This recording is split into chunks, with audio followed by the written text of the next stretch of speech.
In recent years, the phrase reverse mission has increasingly appeared in conferences, pastoral reflections, and even in the strategic orientations of several religious congregations in Vietnam. The idea itself carries a particular appeal. When the West, once the cradle of missionary outreach, is now seen as a mission territory in need of re-evangelization, and Asian Christians, including Vietnamese, are invited to become new witnesses. It is a compelling vision, even suggestive of a historical turning point. That between ideal and reality, the path is rarely a straight line. In practice, a paradox has quietly emerged. Not a few religious sisters sent to the West under the banner of mission find themselves primarily engaged in caring for the daily needs of elderly priests, cooking, cleaning, doing laundry, and assisting with personal routines.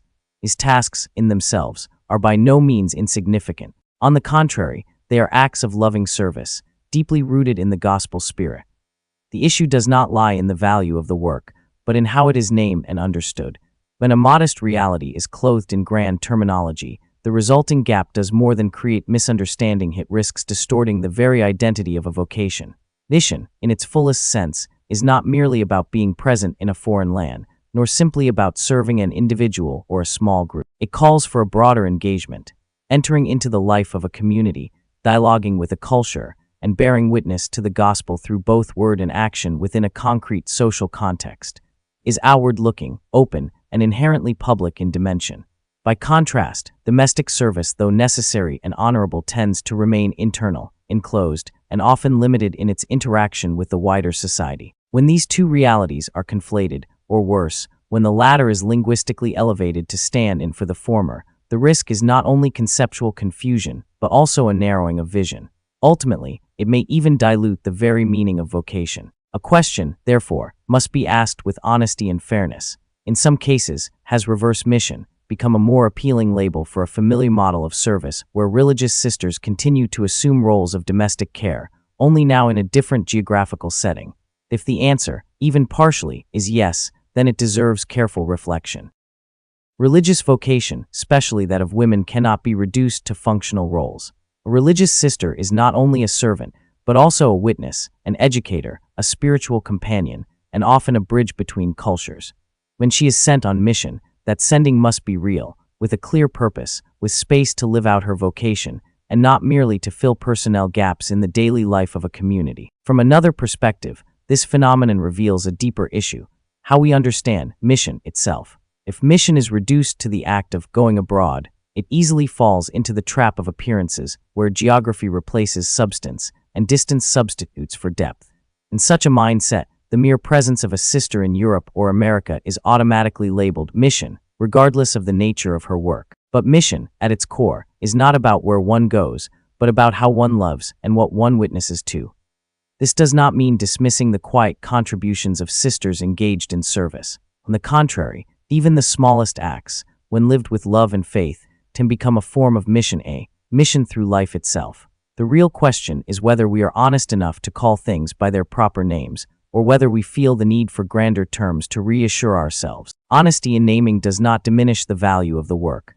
Rather, it restores dignity both to the work and to the one who performs it. A meal prepared with love does not need to be called a global mission to be meaningful, but a global mission reduced to cooking may well need to be re-examined. Ultimately, the issue is not about criticism, but discernment.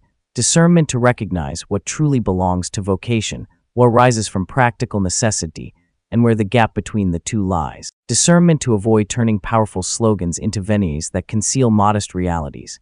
And above all, discernment so that religious sisters, wherever they may be, are not confined to familiar roles, but are enabled to fully live out their identity as those who are sent. Reverse mission may indeed be a path full of hope. But if it is not understood and implemented with seriousness, it risks becoming little more than a new name for something very old.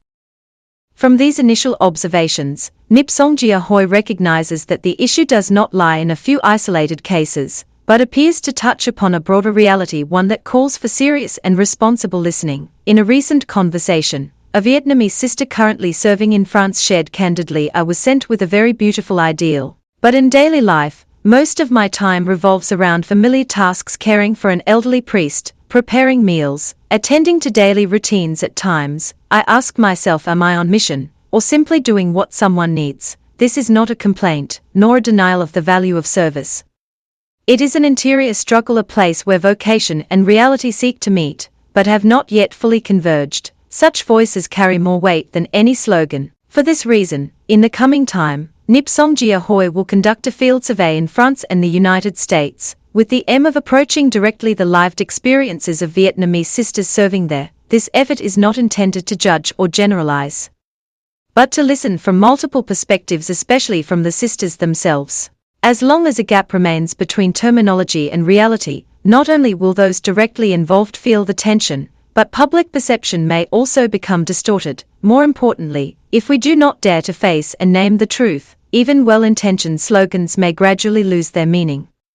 We believe that truth, approached in a spirit of constructive dialogue, does not harm the Church. On the contrary, it purifies understanding and helps illuminate the path forward. For in the end, mission cannot remain a beautiful concept, it must become a living reality, where each vocation is rightly placed and fully respected in its true value.